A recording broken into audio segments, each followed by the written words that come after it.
Welcome to our weekly newsletter for our members and for our customers. I just want to take this opportunity to say a huge thank you to you for your subscriptions, your support, and for your custom. We are in business for business, and it's your support that's helping to keep Thames Valley Chamber on the front line for the business community. So hugely appreciated. I wanted to share some reflections on the content of this week's bulletin. We have, of course, had to change direction. We had to shift from 200 face-to-face events a year into settling into a new digital program. And I'm delighted to say those have been well received.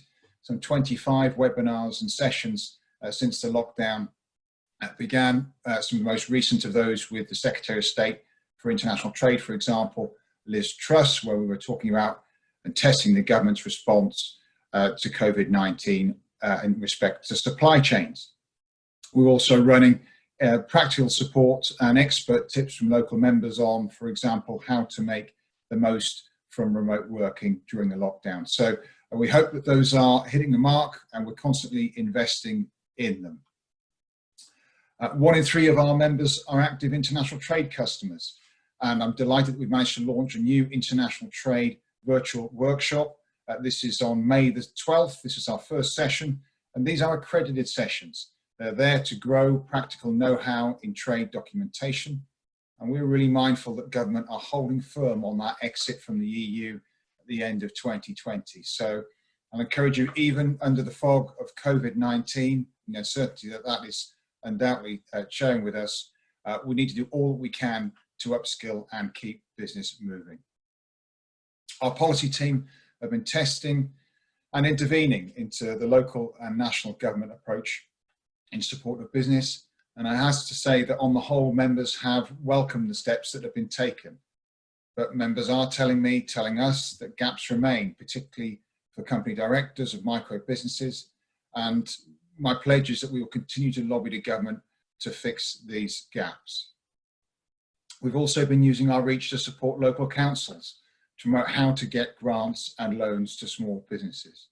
We're encouraging the LEPs and the growth hubs to use the additional public money pledged to them by the Chancellor.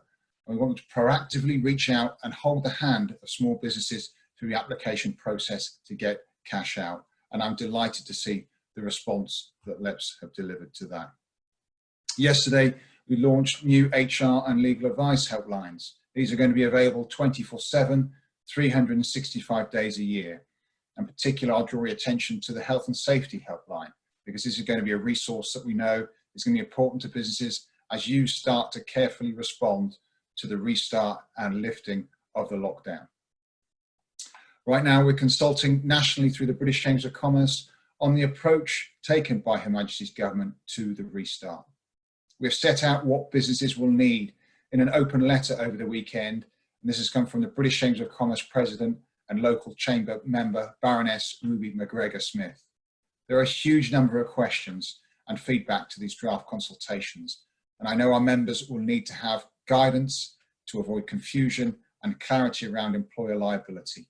The other area that we've been focused on is that the lockdown must have an integrated approach.